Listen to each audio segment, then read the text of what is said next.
शक्तिशाली anti aircraft missile बैटरियों से घिरी हुई है।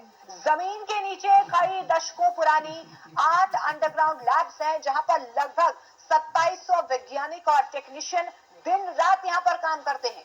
डिमोना में 80 परमाणु बम रखे जाने का भी दावा किया जाता है। लेकिन इस बीच ईरान के साथ युद्ध के बीच ब्रिटेन की रॉयल नेवी की न्यूक्लियर पावर्ड पनडुब्बी अरब सागर में पहुंच चुकी है। ये सबसे बड़ा डेवलपमेंट यहां पर सामने आ रहा है। रिपोर्ट्स के मुताबिक पावर्ड पनडुब्बी टॉमहॉक ब्लॉक 4 लैंड अटैक मिसाइलों से लैस है, जिसकी मारक क्षमता करीब 1000 मील तक की है।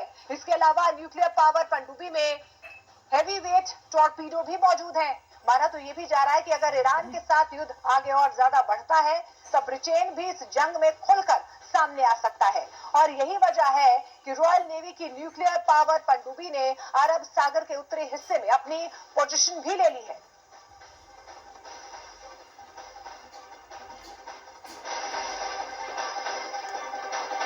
और इस बीच आपको बता दें कि ईरान के नतांज एटमी अड्डे पर हमले से रूस भड़क गया है। रूस ने नतांज साइट पर इंटरनेशनल असेसमेंट की डिमांड की है।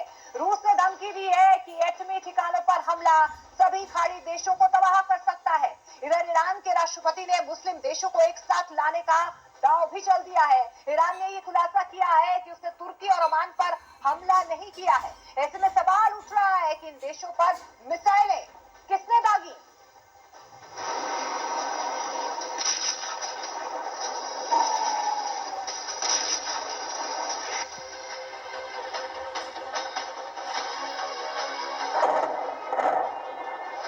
ईरान का नतांज एटमी अड्डा फिर अमेरिका इजराइल के टारगेट पर आ गया है। ईरान की तस्नीम न्यूज एजेंसी की रिपोर्ट के मुताबिक परमाणु अड्डे पर बमबारी से भारी नुकसान पहुंचा है। हमले के बाद नतांज साइट की तस्वीर ऐसी है, जिसमें बैकअप टरबाइन जनरेटर तबाह हुए देखे जा सकते हैं।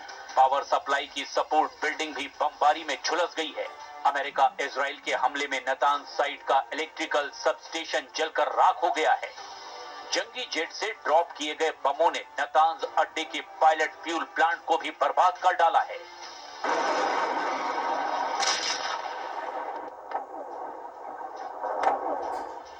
गनीमत सिर्फ इतनी है कि बम धमाकों से न्यूक्लियर साइट पर रेडियो एक्टिव लीक नहीं हुआ, वरना नरसंहार तय था। एटमी अड्डे पर हुए हमलों के बाद बौखलाए ईरान ने अंधाधुंध मिसाइलों की बौछार शुरू कर दी। ईरान की मिसाइलें यरूशलेम के वेस्टर्न वॉल और डोम ऑफ द रॉक कंपाउंड के करीब फटने लगी हैं। जूनियर खामनेई के विस्फोटक रॉकेटों के धमाके तेल अवीव और वेस्ट बैंक को दहलाने लगे हैं। बगदाद में अमेरिकी सैन्य ठिकानों को ईरान भीषण बमबारी करके जलाने लगा है। ईरान के हमलों के डर से नेटो सेना इराक से उल्टे पांव भागने लगी है। 8 साल से इराक में तैनात नेटो फोर्स युद्ध के बीच में ही अमेरिका को छोड़कर भाग खड़ी हुई है। नेटो फोर्स के टॉप कमांडर जनरल एलेक्सिस ग्रीनकविच ने जानकारी दी कि इराक से नेटो के मिशन से जुड़े सैकड़ों कर्मचारियों को यूरोपीय देशों में भेजा गया है। उत्तरी इराक में ब्रिटेन, फ्रांस और इटली के सैन्य ठिकानों पर सिलसिलेवार हमलों के बाद ये कदम उठाया गया। इराक से वापस लौटे नेटो कर्मचारी अब इटली के नेपल्स में नेटो के मुख्यालय में एक्टिव होंगे। नेटो फोर्स के इन्हीं फैसलों पर ट्रंप भड़के हुए हैं। उन्होंने युद्ध में साथ ना दे रहे नेटो सदस्यों को कायर तक कह दिया है। हालांकि इसके बाद भी किसी नेटो देश ने युद्ध का रिस्क लेना सही नहीं समझा, जिसके बाद ट्रंप ने फिर से हॉर्मुज में नेटो से मदद मांगी है। हॉर्मुज में अमेरिका की मुश्किलें बढ़ने के बाद ब्रिटेन ने बड़ा कदम उठाया है। प्रधानमंत्री कीर स्टारमर ने अमेरिकी सेनाओं को ब्रिटेन के सैन्य अड्डों से ईरान पर हमले का लाइसेंस दे दिया है। अमेरिका अब RAF एयरपोर्ट और हिंद महासागर के डियोगो गार्सिया बेस का इस्तेमाल हॉर्मुज स्ट्रेट में डिफेंस के लिए कर पाएगा। युद्ध का एपिसेंटर अब स्ट्रेट ऑफ हॉर्मुज बन गया है, जहां ईरान सब पर भारी पड़ रहा है। लेकिन ट्रंप हॉर्मुज स्ट्रेट पर कंट्रोल का मिशन शुरू कर चुके हैं। अमेरिका ने अपने सबसे विध्वंसक हथियारों को वॉर जोन में भेजना शुरू कर दिया है। ट्रंप ने बॉक्सर एम्फीबियस रेडी ग्रुप और 11वीं मरीन एक्सपीडिशनरी यूनिट को हॉर्मुज पर कंट्रोल के लिए भेजा है, जिसके साथ यूएसएस पोर्टलैंड और यूएसएस कॉमस्टॉक ट्रांसपोर्ट डॉकशिप भी भारी भरकम हथियारों को लेकर पहुंचे हैं। इन तीनों जहाजों पर 4000 से ज्यादा मरीन्स और सैनिक तैनात हैं। यूएसएस बॉक्सर पश्चिम एशिया पहुंचकर यूएसएस त्रिपोली से जुड़ जाएगा। यूएसएस त्रिपोली पर पहले से ही 2200 मरीन्स तैनात हैं। अब ईरान के पास कुल अमेरिकी सैनिकों और मरीन्स की तैनाती 8000 के पार पहुंच गई है। ट्रंप को पता है कि हॉर्मुज में ईरान को हराना आसान नहीं, हालांकि वो दावा कर रहे हैं कि इसके लिए उन्हें कई देशों की मदद चाहिए। It's a simple military maneuver. It's relatively safe, but you need a lot of help in the sense of you need ships, you need volume. And NATO could help us, but they so far haven't had the courage to do so. जिस तेल root को block कर Iran ने America की हेकड़ी गुल कर दी है, वहां कब्जे के लिए ट्रंप ने जिन हथियारों पर भरोसा जताया है, उनके नाम भी जान लीजिए। अमेरिका ने हॉर्मुज फ्रंट पर F-35B stealth fighter jet, MV-22 Osprey, ये टिल्ट रोटर एयरक्राफ्ट है, CH-53E भारी helicopter, EH-1Z Viper attack helicopter, UH-1Y Venom utility helicopter, E-10 वॉथोंग विमान और अपाचे हेलीकॉप्टर हथियारों के साथ 5000 पाउंड के बंकर बस्टर बम भी भेजे हैं। और देखिए, इस बीच ईरान के सुप्रीम लीडर ने यह भी सफाई दे दी है कि तुर्की और ओमान पर ईरान ने कोई हमला नहीं किया है। दोनों देशों पर हुए हमले को मुस्तफा खामनेई ने दुश्मनों की फूट डालने की साजिश कहा है। अमेरिका ने हथियारों की तैनाती में इजाफा मुस्तफा खामनेई की नई धमकी के बाद किया है, जिसमें मुस्तफा ने युद्ध में ईरान की जल्द जीत का दावा किया। सुप्रीम लीडर बनने के बाद मुस्तफा खामनेई का पहला ऑडियो भाषण ईरान ने रिलीज किया है। अपने भाषण में मुस्तफा ने ट्रंप के तख्ता पलट की साजिश पर करारा हमला किया।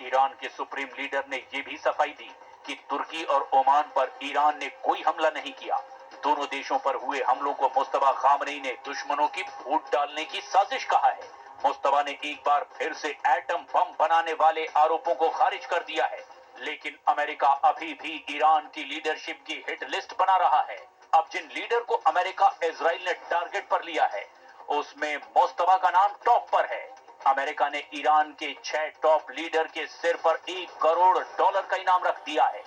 इसमें से 2 टॉप लीडर अली लारिजानी और इस्माइल खतीम का खात्मा हो चुका है, जिसके बाद मुस्तफा का नंबर बताया जा रहा है। लेकिन ईरान एक नए दांव से अमेरिका को झटका देने की तैयारी कर रहा है।